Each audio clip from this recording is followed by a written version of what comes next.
We are live. Over We to are you, live? Josh. Yep. All right. Hail cheaters, and welcome to a new Always Cheating podcast. It's a bonus pod right now, so it's going to be a little bit looser, a little bit more fun. It's like a Patreon pod, but for everyone. So as well as the stream. I'm here with my 7-year-old Quinn. Do you want to say hi real quick, Quinny? Hi. All right, so Quinn. Hey, Quinn. To get the ball rolling, we're all in a festive mood. Premier League kicks off tomorrow at 3 p.m. Eastern Time, 8 p.m. Is that Greenwich Mean Time? Does it change? Is it like Eastern Daylight Time? Is it Greenwich? Yeah. Daylight? Who knows? Who knows? We Yeah, just call yeah. it. We'll just call it UK time. Yeah, And, let's just call it UK time, 8 p.m. UK time. So Quinn has some Panini stickers here. I have not seen these yet. So do you want to do a Okay. big reveal? You want to show them off here? I love this. We got Okay. special guest Quinn, and I'll also introduce. We have a longtime friend of the pod, Dave Weigner-Lodahl. Oh yeah, joining that us. other person. Yeah, right. that other guy over there. But this is great. Yeah, totally agree. A lot of people will have tuned in to solve last-minute dilemmas for their fantasy team, but we say no. We want to open Panini stickers. That's all we want to do. Priorities, Well- guys. Priorities. Then we might get to what's going on with Oscar Bobb, what's going on with Barco. I mean, we know what's going on with Oscar Bobb. He broke his leg. There's a lot but, going on. Yeah, there's too much going on. So what do you got for us, Quinn? All right, let's keep yeah, exactly. Let's keep our tone nice and light though. All right, Quinn, so you can hear a little bit. So, all right, we've got a couple cards here. Let's see what you've got. All right, you got to show it to this screen right here. So the first one we've got is this. That's not going to show up very well, is it? That's Pagery. It says Hamas? Pagery. No. That's what is that? that's Pagery. Your Okay. boy. Okay. Whose boy is that? Is that Dave's boy? Maybe it's Brandon's boy. But Pagery is the Joint first card boy. that we've got here. All right, then we've got Nella Barbosa. I don't even think that's soccer/football. It's rowing. So Is these this would an- be Olympic. This is an Canoeing. Olympic pack. or canoeing. Okay. Oh, okay. All right. So there we go. It's I'm- true. We are I'm liking still this more basking now. in that Olympic halo for sure. exactly. All Okay. right, Quinn, let's I hope we get a this. break dancer. Ooh. Is if ray gun, if we get a Reagan's- foil ray gun in this, if we pack- We're get stopping Reagan, the that's gonna stream be if Reagan amazing. comes out of this pack. Yeah, Bassa Maywin is our next card. So we got some real bangers in this Sport climbing, pack, yeah. as you can tell. what is Bossa Mayone doing on that card? It says I- it's sport I climbing. don't know. We've got a second climbing? Pagery Okay, card, Speed guys. climbing. Two Double pages. double Pageries. I did not pull the same card twice. We just have two Pageries. I don't know. Maybe one's All right. a collector's item. Panini's All getting a stern letter after this. Yeah, we're getting tops. We're exactly. getting tops cards after this. Yeah, Man. and then finally we're gonna end things here with Scout Bassett. So What I an don't even- unflattering picture of Scout. yeah, I know exactly. Who is kind of doesn't have is slightly I impaired. see. So, it's a Paralympic card. Now, I Paralympic will say, card, like, exactly. Yeah. to totally earnestly, like, I love the Paralympics. It's just, like, it's just super phenomenal. And Do you see the Paralympic ping pong or table tennis and they slice every ball so you can't reach? Like Really? it's like- yeah. Yeah. I Ever did see see that, clip? which is yeah. which is kind of amazing. That seemed Yeah, like a it's- bummer, but Yeah. yeah. That, What- that feels like there needs to be some basic rules in place, right? Like if Yeah. you literally can't get the ball, that feels a little unfair. to Yeah. me. Mhm. Yeah, highly recommend tuning into that. And if you had no idea what was going on there, go to our YouTube page, youtube.com/alwayscheating, where you can watch a video and see those Panini stickers that Quinn just shared with us. Thank you, Quinn, for joining. Any Thank you, any Quinn. last minute dilemmas? Are you dealing with any last minute dilemmas here, Quinn? All right, can you say goodbye now? Bye. Bye from Quinn. Bye. Bye, Quinn. All right. Thank you, kiddo. All right. There we go. What a way That to was start. great. That was great. Double We've got a- Pagery. That it's going to take me a while to shake off the double I Pagery. can't believe there. that just happened. We Out of got to pull 5 the cards. lottery tonight. Like, jeez. Yeah, exactly. Somebody's got to change their FPL team name to Double Pagery. Double It's prob- double Pagery. It's not an inside joke at all. All right, well let's get going here. Again, this is our bonus pod this week. We wanted to just a lot to talk about this season. Lots of things have changed, and it felt like we could probably get another full pod's worth of content out there. But we brought Dave along just to give it a different perspective. Dave, people who haven't listened to the pod before or watched us on YouTube, Dave's I'd say a somewhat more analytical manager than Brandon and I. And I think, you have numerous top 10K finishes as well, Dave, right? You have at least 4, if not. Yeah, check more out than the that. team ID. Check out the team ID. Team ID. All right. Yeah. I'm trailing Josh in the Hall of Fame, but I'm in there. I'm listed. Oh, but, I'm like sinking like a stone after last season in the Hall of Fame. I'm out of the Generals. I'm in the Generals Elite 64 qualifier now. So at least I'm still, See, I'm in the Europa Conference qualifier of that. I'm still waiting in the mail for my invite and Panini cards. Yeah, exactly. Make 10 million podcasts. That's really the trick there. And then a quick reminder that tomorrow we're actually doing another piece of content, which is our deadline day. Ooh. Well, we got the X dog in him factor I thought that was you doing sound, Brandon. I genuinely thought that was you doing one of your sound effects, and I was like, "Wow, Dave's got that dog in him. I love it." No, Dave warned us his big dogs are going to go nuts. His wife just came home, so it's all good. Anyway, you were saying tomorrow we're doing a special deadline stream, 90 minutes, starting at noon Eastern time. 90 minutes before the game week 1 deadline. So we'll be with all of our supporters on YouTube. You have to have the link to find us. And we're just going to go through our final teams. If there are any last minute leaks and all the new press conference stuff. Any questions that our Patreons want to throw by us. And often like our Patreons will help us solve some of our dilemmas too. This could be a fun back and forth. So go to patreon.com/always cheating. If you just want to support us, say thanks, contribute, join the Discord, and you can get access to that stream and stay with us all season because you get an extra ad-free podcast every Thursday. Again, patreon.com/always cheating. We'll see you there. Always, whatever the pot's called. So let's get into some news. There are a couple of updates. So I'm actually I have my little running order here. I'm going to take it back to front because I want to share some anytime goal scorer stuff in a second here. And I think it's kind of interesting to look at. But just quickly, and I know we need to recenter and get back in the FPL trend in a second here, but a quick shout out to Poch. Pochettino, new U.S. men's national team manager. It's incredible. I almost felt stupid dreaming sharing that. I saw the rumors come through. It was some guy with like 1,000 followers, but he had some news in the past.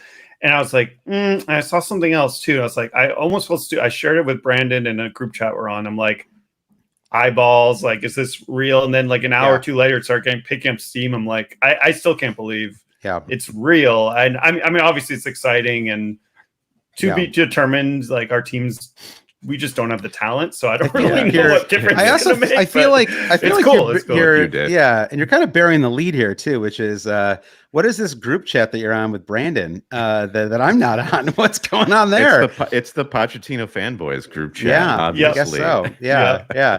All right, we'll talk more later, and I will insert myself into that group chat. I've just decided. Yeah. But an incredible signing, super awesome. I guess there's more to say on that, but let's try to keep ourselves on the fantasy train here. So Brighton set to sign our Jorginho Rutter, who was excellent for Leeds last year. It's a 40 million deal. Looks like that is going to go through. It's one of those. It's a little like Solanke. It was a release clause situation. It's always kind of like sad because it's always like the club wants him to stay. They're in talks, but it's really hard to not. Like I can understand if it's like if it's within the Premier League already, but it's very hard to resist the pull, right, to go up to the Premier League from the Championship. And so it looks like that is going to happen. I know, Brendan, you had been looking at João Pedro, on and off the last couple of weeks. Does that? I mean, I know like it's not like Rutter would be starting this weekend, but does that change anything for you, knowing that he might be coming in? Well, I think there are a lot of players who would be threatened by Rutter at Brighton. Danny Welbeck, the aged one up front. Sure. And Pedro can play on the left or down the middle. So it remains to be seen how this really changes the Pedro fantasy effect. I think Pedro just has a number of question marks around him. Yep. So you have to accept that you're taking on a risk regardless, and the Rutter news just kind of like underscores that. Yeah. I kind of alluded to on the pod that I couldn't see a way of not ending up having Solanke in place of João Pedro by the time game week 1 deadline comes around. So we'll see. I'm not sure. Yeah, and the news also. I think we kind of knew this as of a couple days ago, but I think further confirmed in the presser today is that it looks like Solanke should be fine. I mean, to start, that is that match is on Monday for Spurs as well, so it's even more time for him to sort of get kind of embedded within the club. Dave, you're a Spurs fan. What are your thoughts on Solanke? I guess kind of overall, and then specifically regarding fantasy. I mean, overall, I think obviously he's a solid player, and obviously we needed that depth. So I think that it was just a good move, and hashtag not my money. So whatever. Obviously enjoyed the signing as a supporter. I thought it was interesting, and a lot of people on FPL Twitter jumped on this right away. Is like his goal line, total goals season line, didn't move after that. So I know a lot of people are like, number 9 Spurs, he's getting a lot of opportunities, windmill him into your team. But then we weren't doing that when he had the same betting outlook when he was on Bournemouth. So that had me hesitant, and I'll show my team and my thought process actually today on it. So I think he's a good pick, but I don't think it's like a must have, but I think he's definitely a solid pick given the forward prices as they are now. Excellent. Yeah. And just a second here, we'll share your team, and then Brendan and I can talk a little bit about updates and changes to ours. The other piece of news, Estupiñán is back in training. A number of players back in training for Brighton. There's also news of a signing. I forgot his name, but there's another left back that's been rumored as a potential Brighton signing. So the Barco. It's not that the momentum is stalled out there, but I mean, the light has gone out in the Barco camp, unfortunately. Sadly, yeah. It's like, because now the question is, because of the appeal of Barco for anyone who's doing some last literally 12 hours to go until, listen, that's probably half the people who play fantasy. So I'm not gonna no shame, no whatever, nothing thrown your way here, but you good. Yeah, you good. But Barco is this 19-year-old, 4 million left back for Brighton, who's been fantastic in preseason. He's been on set pieces and slowly picked up a lot of excitement within the FPL community. Many people were saying he's the new Lundstrom. Many people. Yeah, the new Johnny L, and so now, but with the Estupiñán back in train with another signing rumored, it gives me a little bit of pause, and I'm just do I just get Vout Face, or do I just get one of these 4 million dudes and then at least I've got 1 or 2 points on my bench as opposed to 0, right? It's that little, that can really make a difference, right? It might be only 3 or 4 times a year when you 3 or 4 times in the first 10 weeks, right, where you might need that. Hopefully it's not that many, right? But it could happen. So these are the other 4 million defenders in contention. You've got Harwood Bellis, you've got Ben Johnson, and Vout Face. Basically those 3 guys, and they're all on teams where you're expecting them to concede at least 2 goals probably per game. Vout Face then as a center back feels so unappealing to me. It's funny because you're usually Mr. You and I I hope this doesn't continue all season, but you and I have reversed positions where now I am the sensible one and you're the one who wants to take the big swing. So sure. I don't know. Yeah. What do you think? Well, I don't know what. Maybe I'm just trying to I don't know, change, evolve. Find my next level. But this is a golden rule with picking center backs. The golden rule is always get the attack with defensive picks, right? Get the attacking one. Now there are many different caveats there, particularly when you get to Arsenal, where you don't know how much the fullbacks are going to get rotated, and the bonus points do come into the center backs, and they're very threatening on set pieces. So it's not just cut and dry, always get the fullback instead of the center back. But my point with the Vout Face thing is this guy is just gonna get a total of 35 points this season. I mean, I don't know that I totally agree with that. I mean, yeah, I think Leicester are in trouble, but I mean, a giant center back is always going to get you.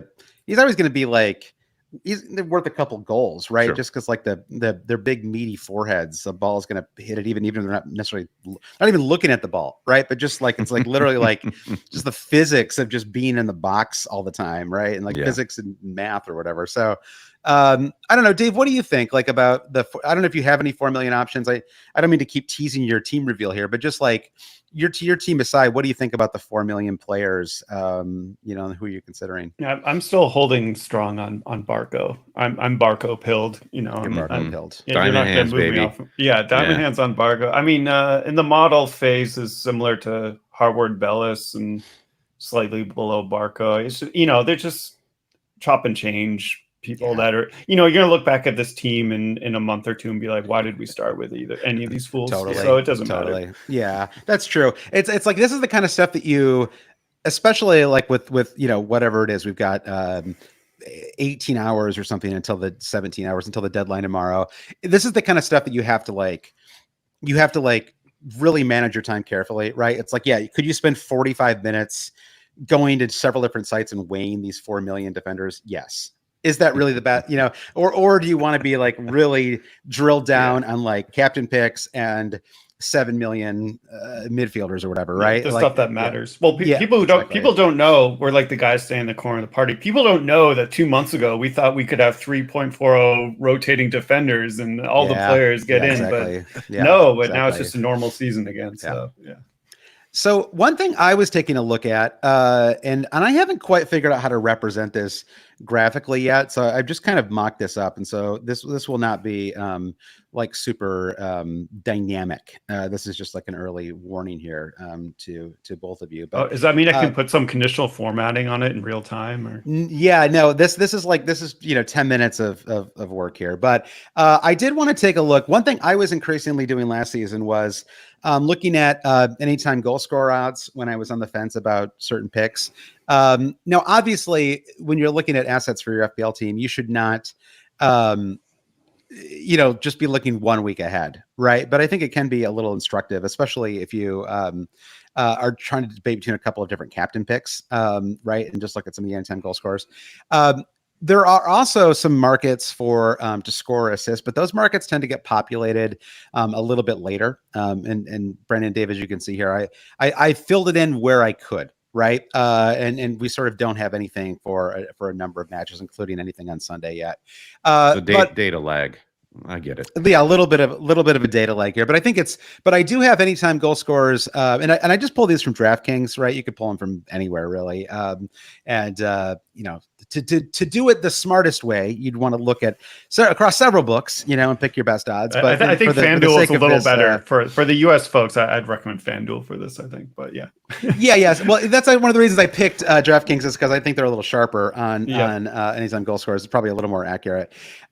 So just looking at some of the anytime goal scorers for this weekend, I didn't put them on here, but you know, Xerxes was actually the overall anytime goal scorer leader for Man United, who play in tomorrow's match.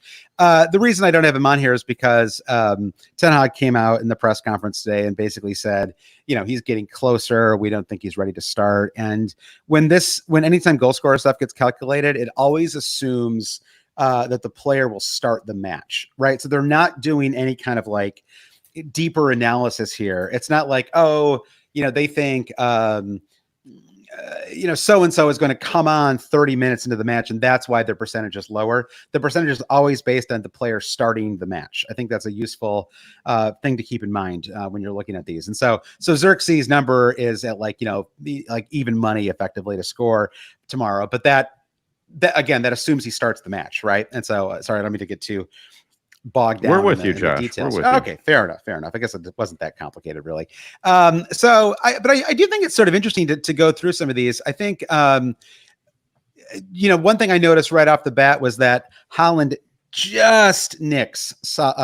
He just is slightly ahead of Mo Salah for the anytime goal scorer odds for the weekend at 56% to 55%. I know that is like so vanishingly small that maybe it just doesn't make any kind of real difference between the two.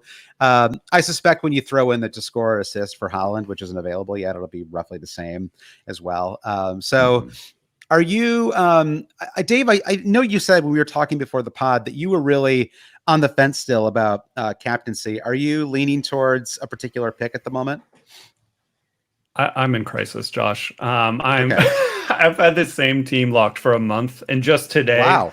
I'm about to rip it up. So the decision point is I've had Salah Holland team. I've had the Salah Holland as a Nkuku template team for like a month, and I've been sticking with it. Mm-hmm. And then today I was like, yeah, well, this is how, by the way, this is a great table because this is how I pick captain. Usually I just pick the greatest odds to get a return or score. Yep. Or score 2+, but similar ranking. So I was like, so I put it on Isaac. I was like, okay, easy game. I'll put the captain on Isaac. And I'm like, why do I have Salah?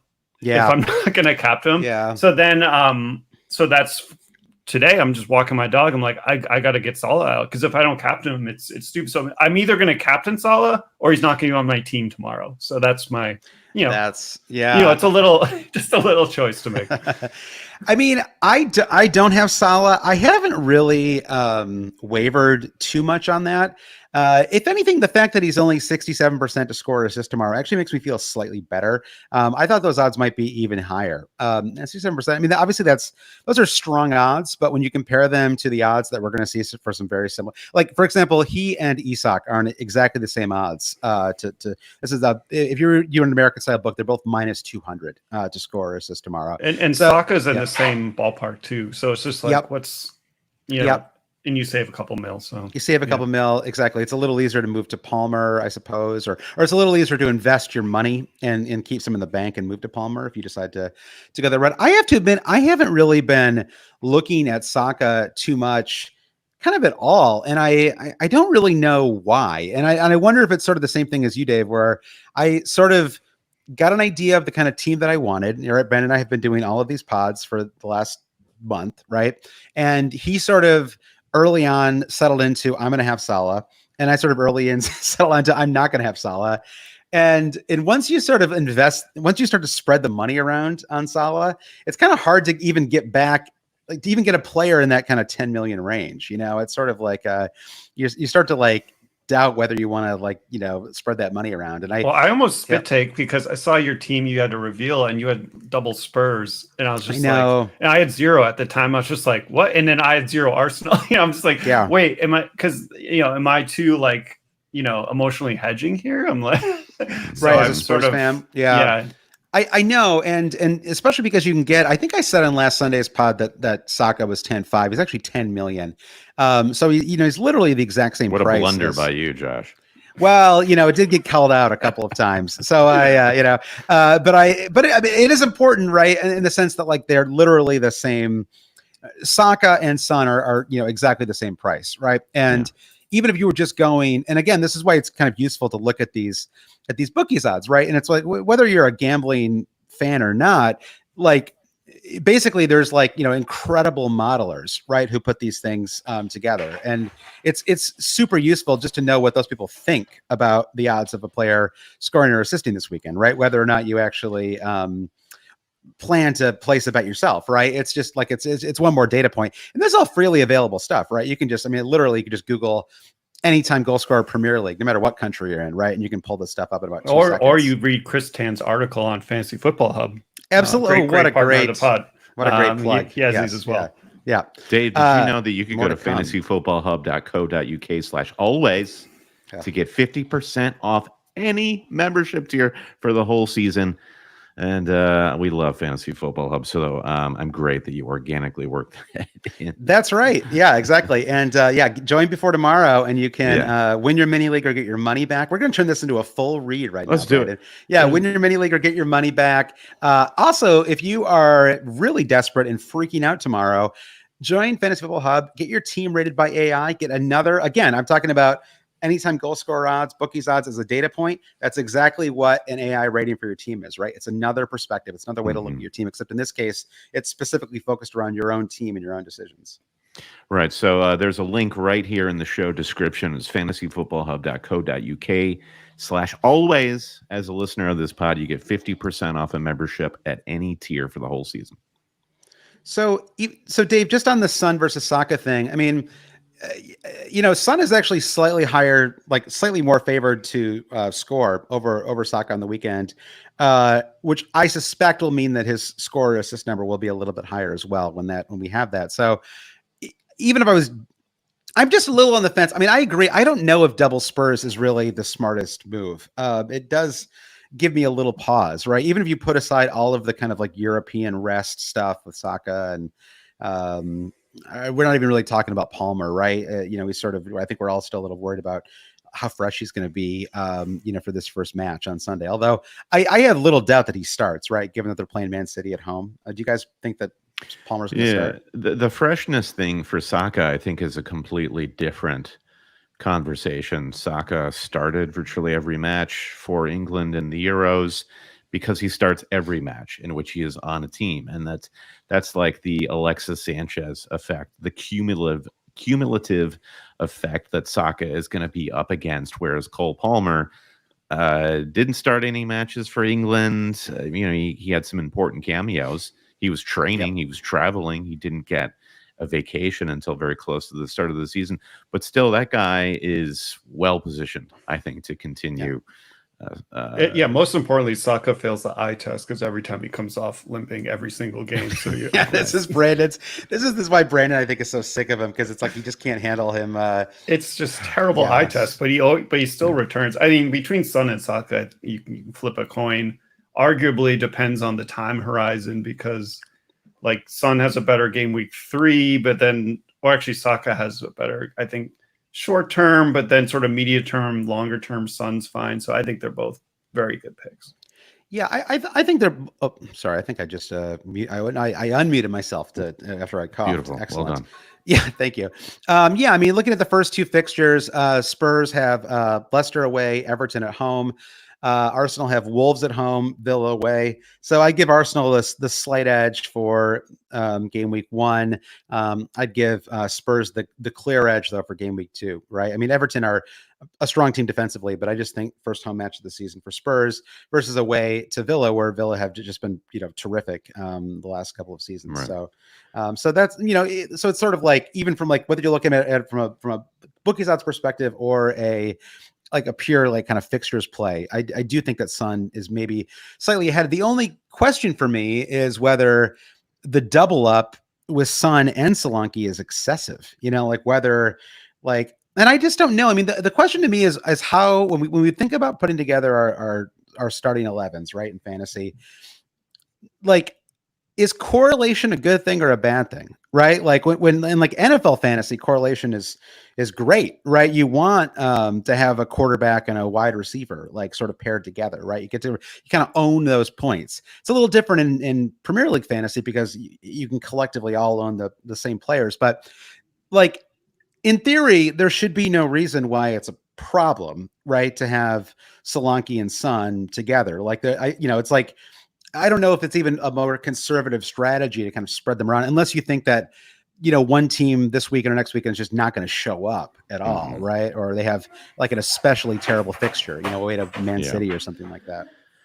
Right. Yeah, if you think one team's going to score 1 or 2, doubling up seems bad because there's not enough to go around. But like you said, if it's going to be a 4-0 game, then doubling up is great. So it could work in both directions. It's just, you're placing a bigger bet on a team. Whereas versus if you're, Saka and Solanke, you're just trying to hit a 2-leg parlay. It's right. It goes both ways. It is. There's something like instinctively where it feels uncomfortable to have 2 eggs in the same basket or something like that. But I think if you're just being sort of objective and just looking at them as somewhat independent, although correlated, obviously, returns, like I think it's fine to have 2 players from the same team. Yeah. I think when we're often talking about loading up on a team, it's been, the heyday of Liverpool in recent years, or Manchester City, where we know they are going to score that many goals, the 4 to 5 to 6 range.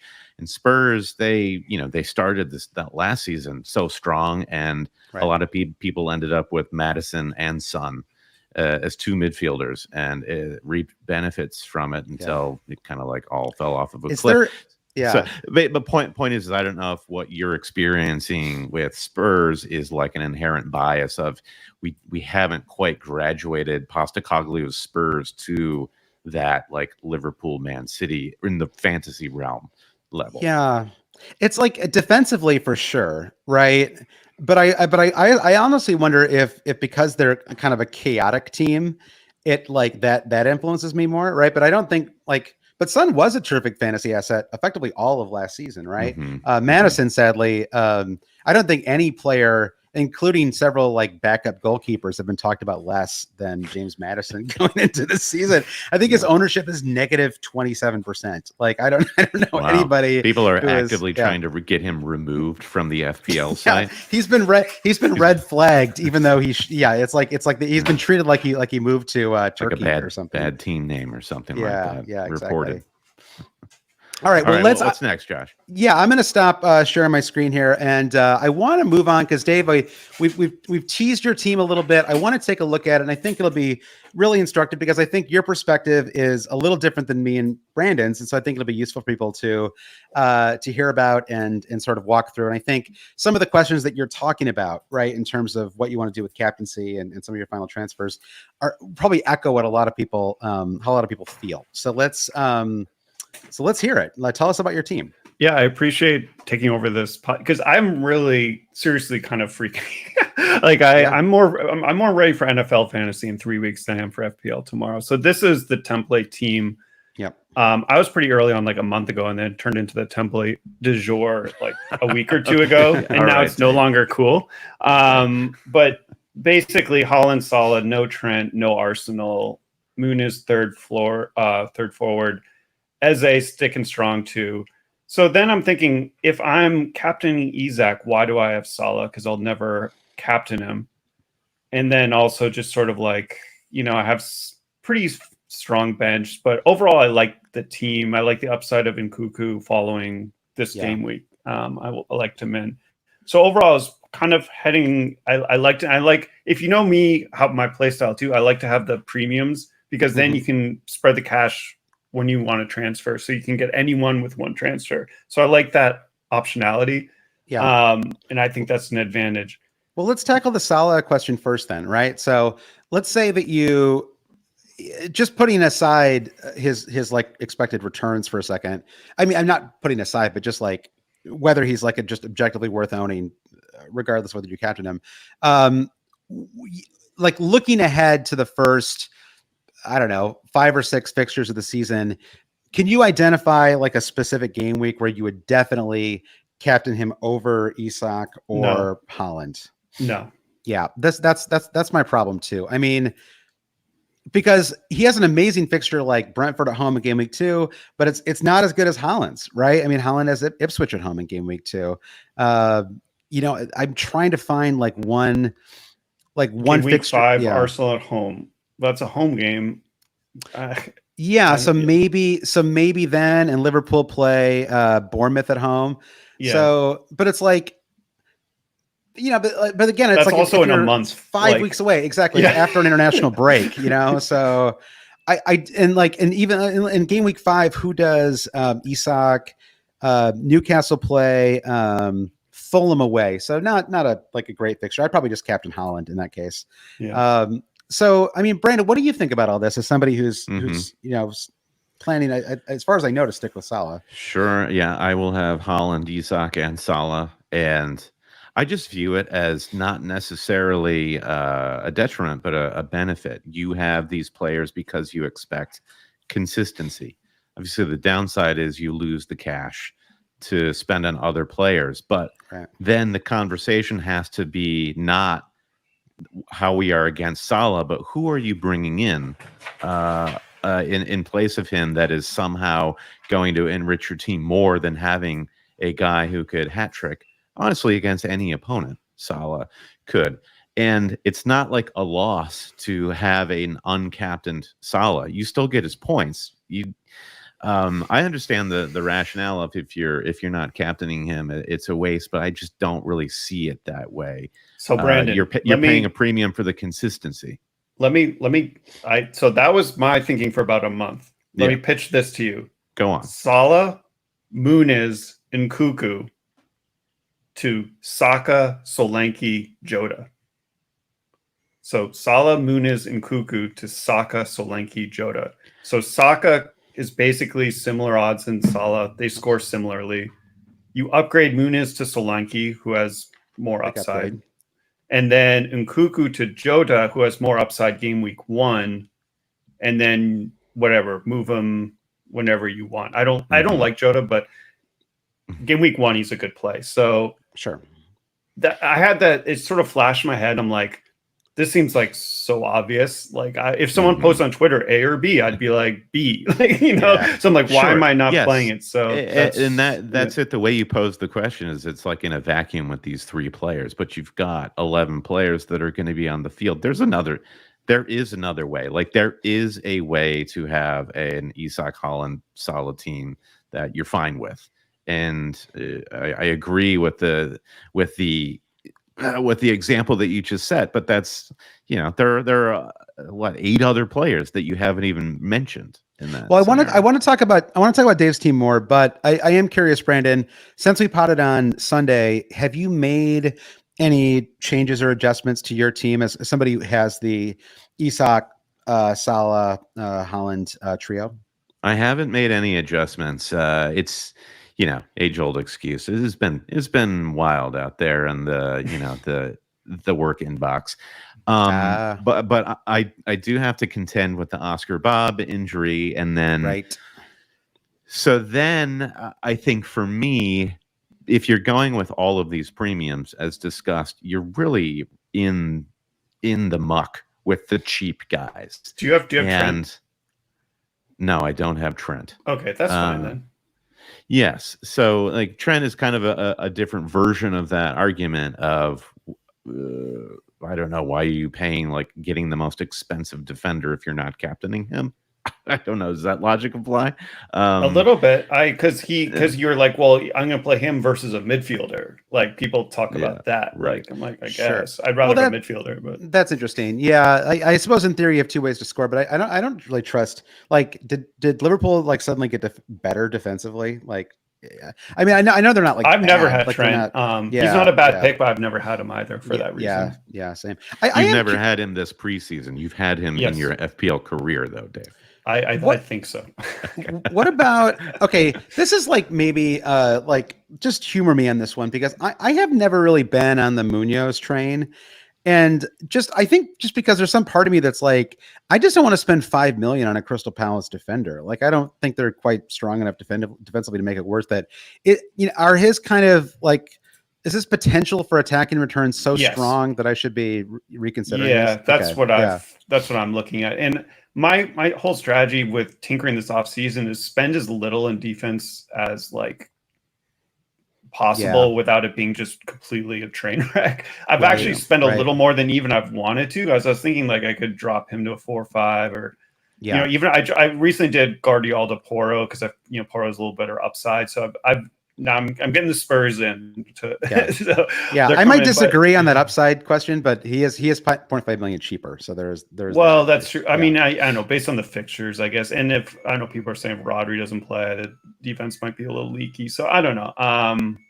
I don't know if Porro scores, I'd just be inconsolable, I guess. Yeah. Well, this is where the Spurs fandom comes into play. Do you think because you have an interesting, the arc for you a little bit, Dave, over the years has been that you kind of have like a slowish start. You have a somewhat template-ish team. And then by the end of the season, you've once again sort of found yourself in the top 10K and at the top of many of our mini leagues. And so do you think that you have a hard time sort of seeing things, like it sort of sounds to me like you're like there's like, it's like a Texas Hold'em player that it's like Daniel Negreanu or something. It's like, you just want to get into the pot cheaply. Right. And then like, once you're in, you can sort of adjust, like you're good at in-game adjustments, and I wonder if there's like, I don't know. Do you think that's true?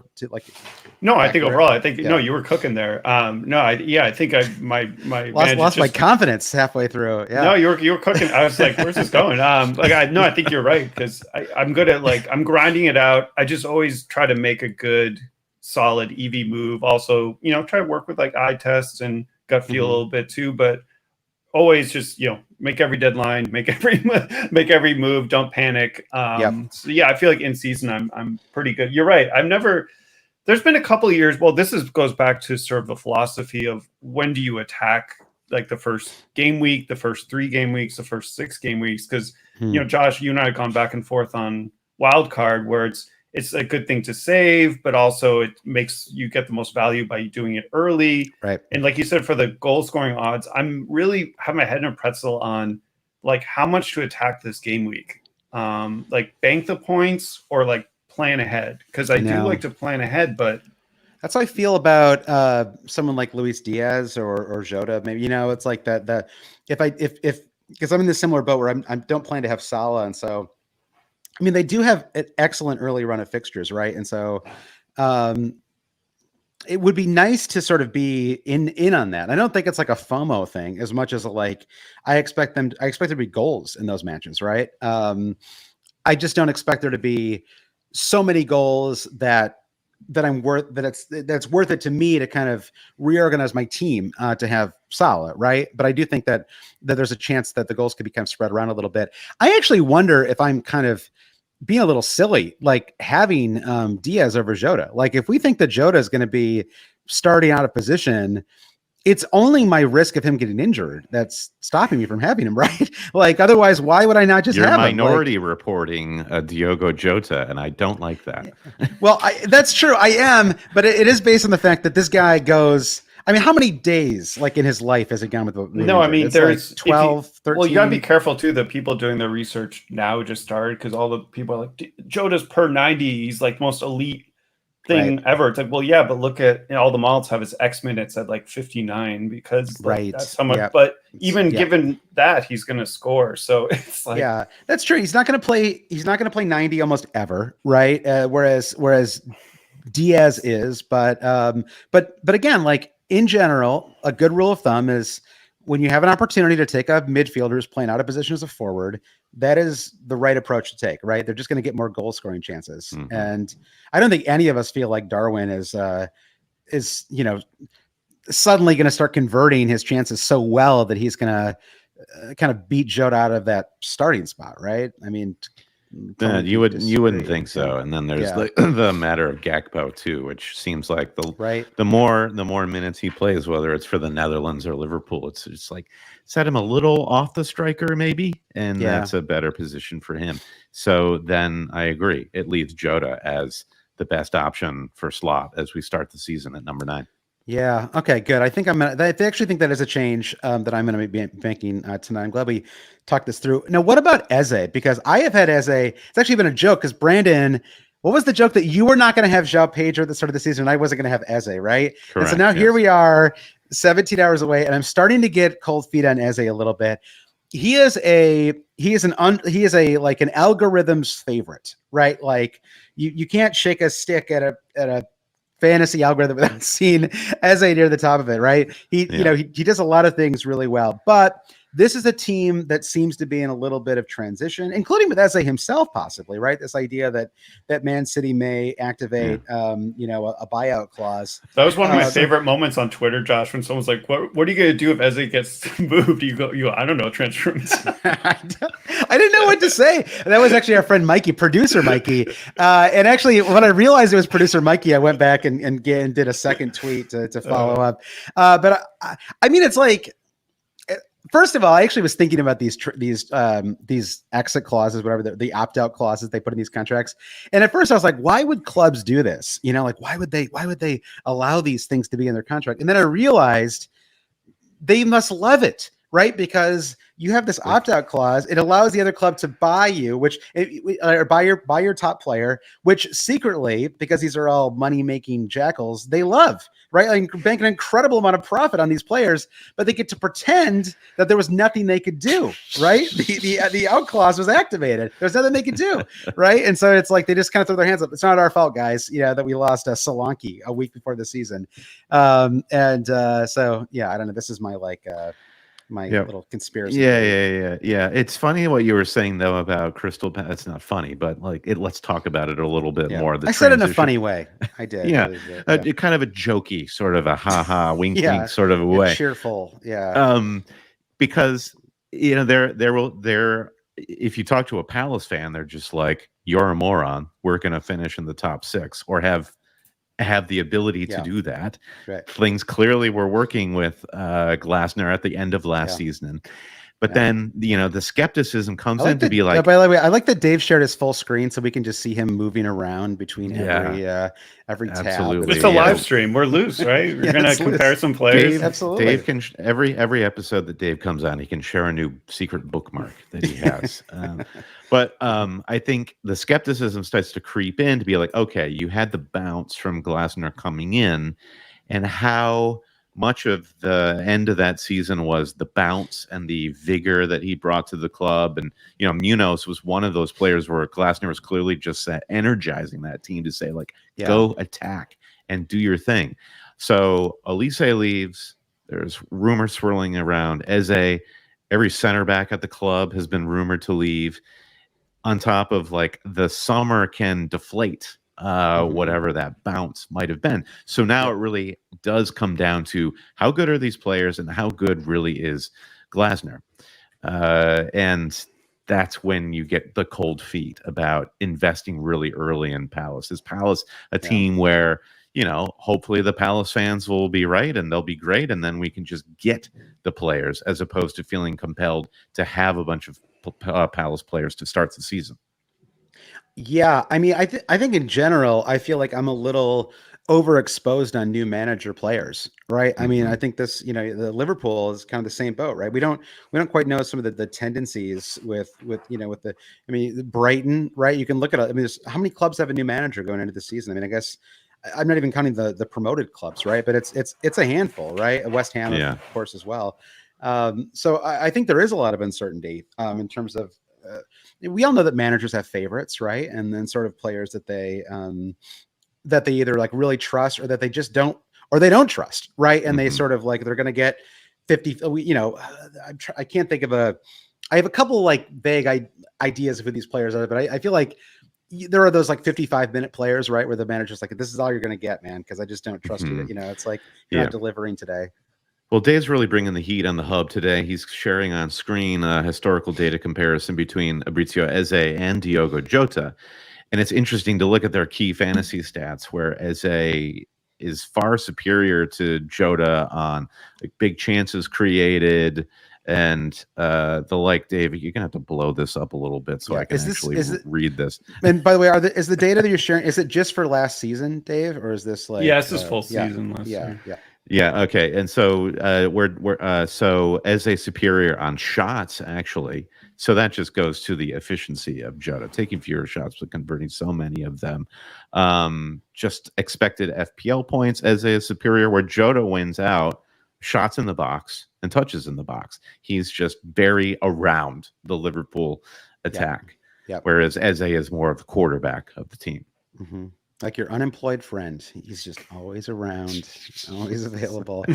So, I mean, I do slightly prefer Jota over Eze, but I mean, I guess the interesting question would be Eze versus kind of anybody else. Like yesterday I was sort of starting to like wonder if Morgan Gibbs-White was actually somebody who I should be giving a little more attention to. I was thinking about, in my case, it was more about Nkuku versus Morgan Gibbs-White, but because they're the same price. But Morgan Gibbs-White is an interesting asset in some ways. Double-digit assists last season.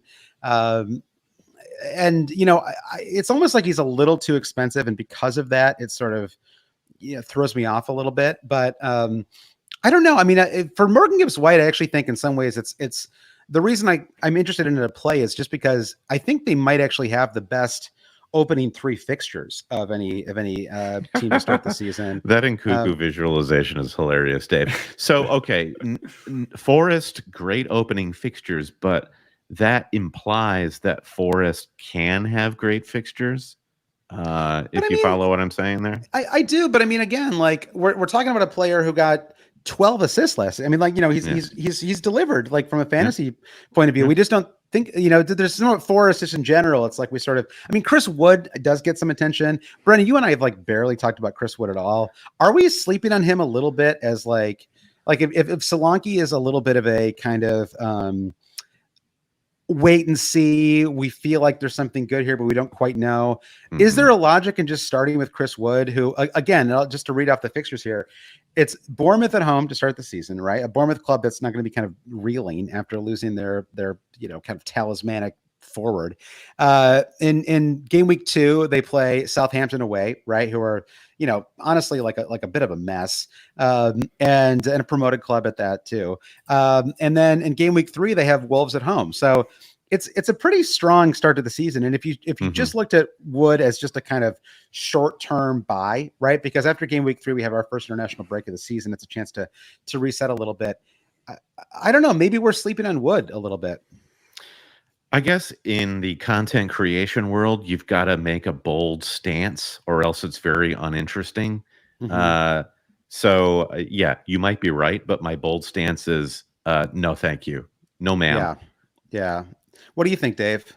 I understand what you're saying, B, but I don't have him either, right? I'm just sort of throwing it out there as a it's like he had this very small window last season where he scored that like hat trick against Newcastle and looked kind of epic, and then it really did tail off, and Newcastle kind of tailed off again. They kind of eked out of the relegation scrap, and I like going back to this key word for me in consistency. And what you're looking for in your fantasy assets, I don't see that enough with Forrest or with Wood. Yeah, what about you, Dave? We're looking at it for the audio listeners. We're looking at charting. It's exactly what you remember. It's Wood doesn't have that. He doesn't get that many shots, but when he does, he scores. Versus Munoz has a lot more opportunities, is a bit more wasteful. So, they're both. I think they both are valid picks. I thought I heard. I think Mark, isn't he a Forrest fan? He was saying, Wood, he's only guaranteed a few weeks and then he might be dropped out. So that alone, I was just could be helpful. Yeah. So that alone, like put me, if they're about equal with Munoz, that put me towards Munoz just for a bit more safety. But yeah. And Muniz is he was given the number 9 shirt over the summer, and Jimenez will probably be like the cup striker for Fulham. Muniz will start virtually every match for Fulham if it all goes well. I guess this goes back to what Dave was saying. I know it would have been great if we went on this pod and we were incredibly strong opinion about everything. But I think unfortunately the night before the season is when you really are kind of debating so many different questions. And I think the thing that Dave had said before about how much weight should we put on game week 1, right? Like, because Mooney's, it's like it's just not super fun to like start game week 1 away to Man United. It doesn't feel like a terrific opportunity for him. But if you look at game week 2 and game week 3, Leicester at home, Ipswich away, right? 2 promoted clubs, back-to-back fixtures for a very cheap forward who opens up the cash for the rest of your squad. I mean, for someone like you, Brendan, who's planning to have Salah and Haaland, I mean, I think he's worth considering, still over Solanke. First of all, I'm like mystified by all the optimism around Manchester United at the start of the season. Like I was listening to the second captains and like Jonathan Wilson and Miguel Delaney were like, oh, top 4 contenders possibly. I'm like, what's really changed at Manchester United? And, Fulham supporters are looking at that match at Old Trafford saying we would be disappointed if we didn't get at least a point out of that match. Yeah. And Fulham might be high on their own supply after having like a nice, productive season and finding some goal scoring form. Good season, I would say. Yeah, it was a good season.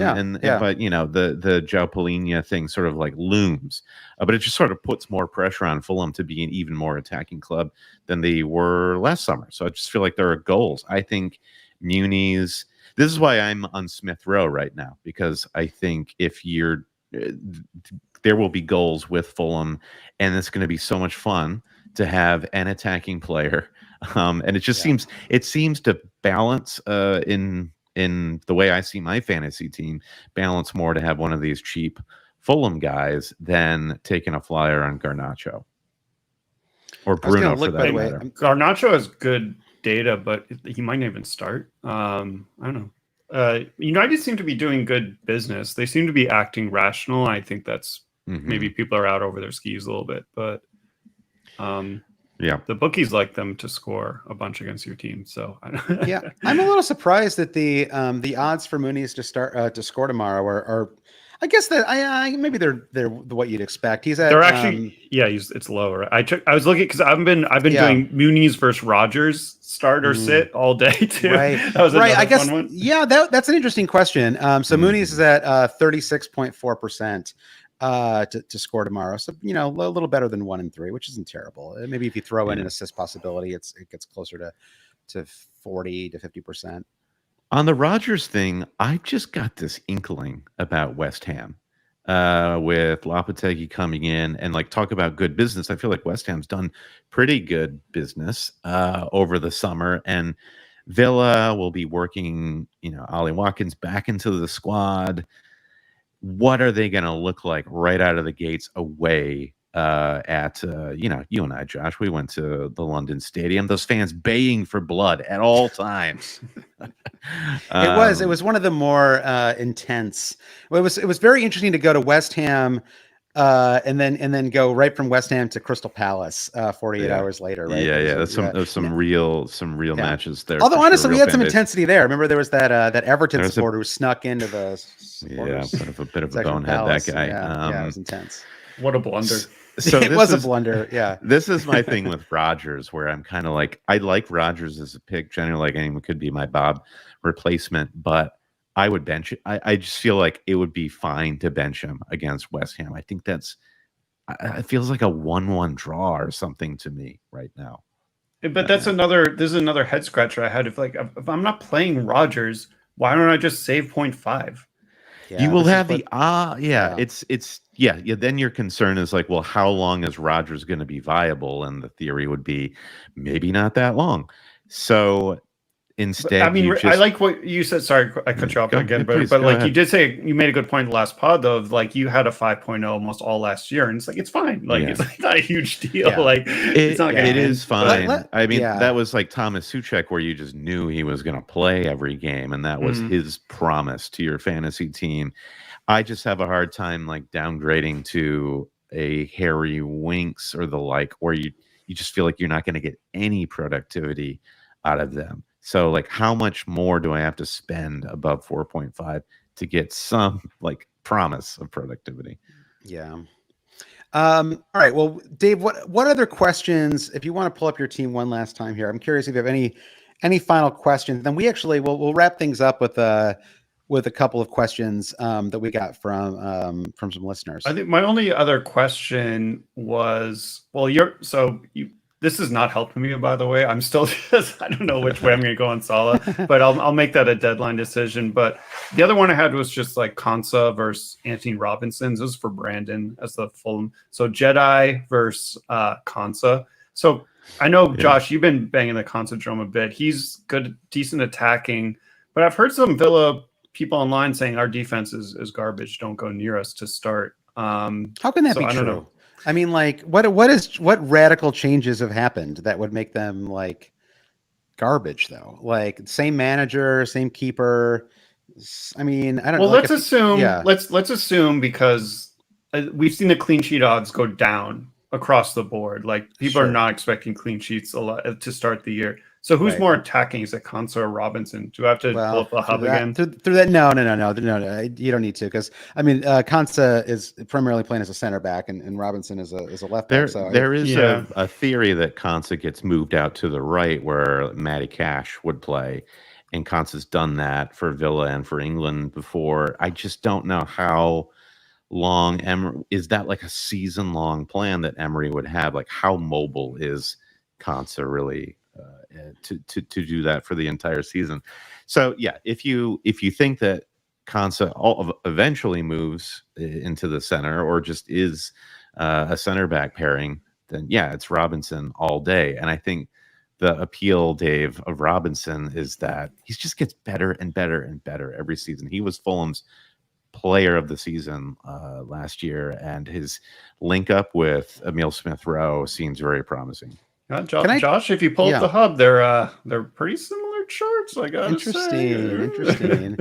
Well, what about Lewis Hall? He's the one I've been sort of circling around a little more recently. It feels like he has some interesting potential. 4.5 million Newcastle fan, arguably one of the best opening fixtures for game week 1. Again, I'm not just looking at game week 1, but you'd have a potential to get a cheap left back on a team that should be I feel like pretty this solid. And Newcastle defender debate online is reaching levels that I can't approach. No one knows. But the whole corner of the internet, I'm like, I don't even want to like engage in this. Totally, but it feels like the consensus that I'm seeing, at least from Newcastle supporters, who I feel like I would trust more than FPL touts on this question, is that Hall is pretty solidly in that position, and that even if they were able to bring in Gahey at some point, he would probably still start over Dan Burn. And so I don't know. So I think that there's a little bit of doubt over all of them, and maybe that's enough to kind of scare you off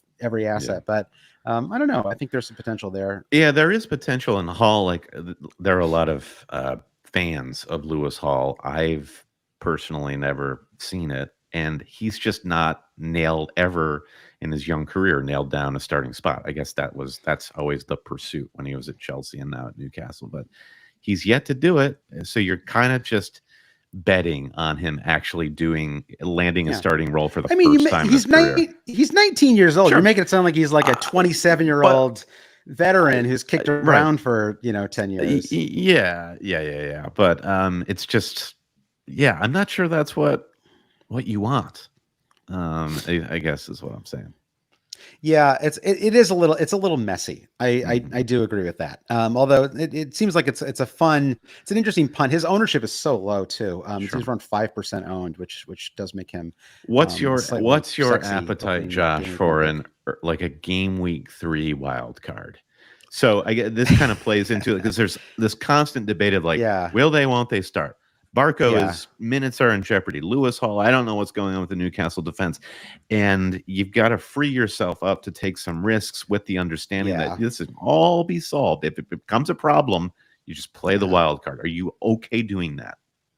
I mean, that would be an argument against having Barco, I suppose. I mean, if let's say I turn Barco into Vout face, then I have Konsa, who I'd feel quite good about. Saliba, who center back should be fine. Gvardiol, I suppose there's rotation risk there. I'd say more than concerned about injury risk.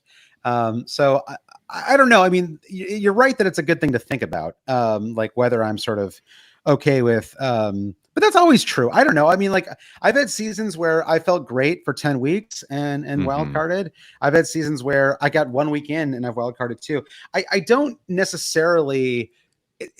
My approach has never been to kind of pre-bank. I don't even have a game week 2 decision in mind at the moment, right? Like I guess maybe this is a little bit like what I was saying with Dave, where I like to adjust on the fly quite a lot, and it doesn't give me a tremendous anxiety to do that, right? It just feels like that's sort of part of the fun of playing. So I don't necessarily mind if I have to do a pretty big rethink after 1 week. Okay. Yep. It's almost like, in some ways, it's almost safer to attack the first couple of game weeks and assume you wild card, because that's like the worst case scenario. And actually, it's like a decent way to play too, because you're going to get the full data from, not full data, but you'll get some data and you'll get the full effect of the wild card versus people that limp along and try to bank their 5-6 transfers, however many you can do this year, and that whole thing. And also this year you can roll it, right? You can roll a transfer from the wild card. So there's a bunch of advantages to early wild card that actually might make it a good strategy. So I'm sort of leaning towards attacking the first couple of game weeks now that I think about it. I still really don't have a clear strategy for how I'm going to handle the 5. Maybe none of us do, right? It's sort of like, I don't know, Brendan, like, have you given too much thought yet to the 5 transfer? No, I think it's hard at the start of the season to game it out like that, because we don't know if our game week 1 teams are going to be any good. Like, I'm not expecting the 5 transfer thing to come into full effect until later in the season, because we're probably just going to be, repairing broken pieces of our team for the first month to try to get it right and adjust to the vibes of the season. It would be a miracle if your team was sturdy enough out of game week 1 that you could go 5 weeks without making a transfer. And if I'm in that boat, then it wasn't my transfer strategy that saved me. It was just I nailed my game week 1. Yeah, it doesn't matter. Yeah. Josh, we got to we have to sunset the curse of two. I know. Free transfers. Yeah, exactly. The curse of 5. Wow. Yeah, curse of 5. Yeah.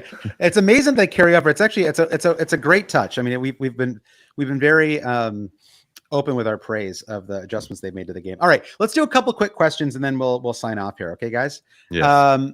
All right, so let's just do these lightning round style. Okay, I don't know if we have any music to go with that. Oh yeah. You know, when you say lightning round, it just makes me. Oh, sorry. Hold on. You're gonna make my dogs bark with that. Yeah, it's powerful stuff. All right. Okay, so we talked about Solanke. Eric asked about how we feel about X minutes for the popular Brighton players. Who are the popular ones besides João Pedro? Barco, right? Yeah, we talked about that a little bit already. I think we're sort of you're rolling Minta. with, yeah, right, yeah. I mean, there's a bunch of like intriguing players, but it kind of goes back to that new manager stuff we talked about before. Yeah, they feel like Chelsea to me, where like a lesser Chelsea, and that there's a new manager, and then there are more unknown players currently at Brighton than there are at Chelsea. It just feels like a team that, even though I currently have 2 of their guys in my squad, I'm like, I would really just love to see them play for a little bit. Yeah, so they're cosmic jumbo like Chelsea. We don't know what cosmic gumbo. Miles C said there's a lot of interesting midfield picks at 5.5 million, but is Harvey Elliott a possibility? I need a differential to make fantasy fun again. I got you. 5.5 differential.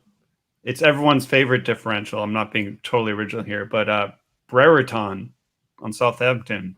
Yeah, Brereton. That's your differential. 5.5. Yeah. What is? Yeah, I mean, I have to admit, I haven't seen him pop up more and more. I don't have like a firm opinion on Brereton. Is there like a quick like elevator pitch for Brereton, Dave? Well, he came in as a late transfer for Sheffield United last season and was the only capable person on that team. And he seems like, I wonder if he's kind of like an Armando Broja type player, where it's like, let's just put him on increasingly bad teams and he looks really good. I mean, I don't want to diminish him. He is a good player. But hard to read for those reasons, I think. There are 2 things that are interesting to me about Brereton Diaz, neither of which have anything to do with fantasy. One is that his first name is Ben. Which I think is just kind of a fun, first name for someone who goes by Brereton Diaz. And the other one is that he was born in Stoke. Did you guys know that Ben Brereton Diaz was born in Stoke-on-Trent? Wow. This is surprising to me. I did not realize a large that. Chilean community maybe in Stoke. He is an onion, this man. We're finding out more and more as we go. All right. Yeah. Going back to the Harvey Elliott thing, though, I saw the most ridiculous article on The Athletic yesterday. Is Harvey Elliott going to be the breakout like Cole Palmer player this season? And it's like the Elliott PR team is working overtime right now. Yeah, I think Oscar Bobb actually could have been that player if it wasn't for this broken. So what? He's got a broken bone in his leg or something like that. It's a leg break, but not a bad one. Like, okay, feels like any break is bad. When it comes to legs, yeah. You can't walk those off. Yeah. Okay. Is he still being drafted in draft game, or do we know? It's like he's still top 100. He should be ready by the fall. Is that kind of how we feel about him? Is that? I don't know the prognosis, honestly. Yeah. I mean, he's just like a stay away zone right now. Yeah. Right. I don't know if you're suggesting like get him and hang on to him and ride it out. No, this is draft game corner, draft. Yeah. Brandon. Oh, I see what you're saying. Oh, okay. Yeah. In our 12-team draft league, we're gonna fire up. That's tonight. Right. We tried to get Brandon to join fantasy NFL draft last week, Dave, and he he put the ixnay on that. So maybe you can do some side work and see if you can get him on that. Okay, Just yeah. a fun side. By the way, anyone listening, actually get in needs the more Discord. hobbies. There's people who want to start a second league NFL in the Discord. And we got 3 folks so far. Brandon's in too, so 4. Perfect. Oh yeah. So we'll do a quick and we have new patrons, but we'll shout them out on our Sunday pod, by the way. But once again, you can go to patreon.com/alwayscheating to support the podcast and get access to that live stream that we're doing on deadline day tomorrow. Final question comes from Dork Lord. He says Havertz versus Solanke. Poor Kai Havertz has been talked about almost as infrequently as James Madison on this pod. I think we talk about James Madison, the president, more than we talk about James Madison, the footballer on this Taft podcast. Might be Taft's above Havertz right now. Yeah, 100%. So Havertz versus Solanke. I mean, Kai Havertz, I think my feeling with him is basically just that he we talked about the appeal of Jota as not a potential out of position player. The concern with Havertz is we have a reverse out of position player, right? Arteta's been going on about how excellent Gabriel Jesus has looked in the offseason. Now Gabriel Jesus can kind of play out of position, but not really, right? I mean, like he's not going to play in the left or the right, right? They have tons of depth on the left and Saka's on the right. Saka always plays. He's not really going to play in the hole because that's the Odegaard spot, right? So you kind of he either starts up front or not at all, right? Whereas Havertz has a number of different positions he can play in. So I just don't like that ambiguity around him. I like his price at $8 million. I think it's fair. I feel like it's Havertz's spot, though. I wonder if Arteta does that in public just to big up a player who knows he's not going to get a lot of minutes. So it kind of, puffs Jesus up a little bit. I mean, if I had 4 forward spots, Havertz, I feel like I'd have Havertz in my team. If I had 5 forward spots, I'd definitely have Havertz. The problem is trying to just figure out like what the, to use Dave's favorite term, EV is. Yeah, the dog. What's the X dog in him with Havertz? Yeah. What do you think about the Havertz pick, Dave? I want to like it. The one thing is when the odds came out was like how many goals Arsenal were going to score against the Wolves, and I had 0. And I was like, that could be an oopsie if I don't have any Arsenal attack. So I don't mind the shout. It's like one of those fire up your phone an hour before the game and pick some players, and you beat us who've been grinding for 2 months on this. Like that's the pick that Havertz is. It's like, of course, he's gonna get a brace. That's very true. Yeah, and like all of us were like, I don't like the long-term potential of him as a forward. Yeah. That's true enough.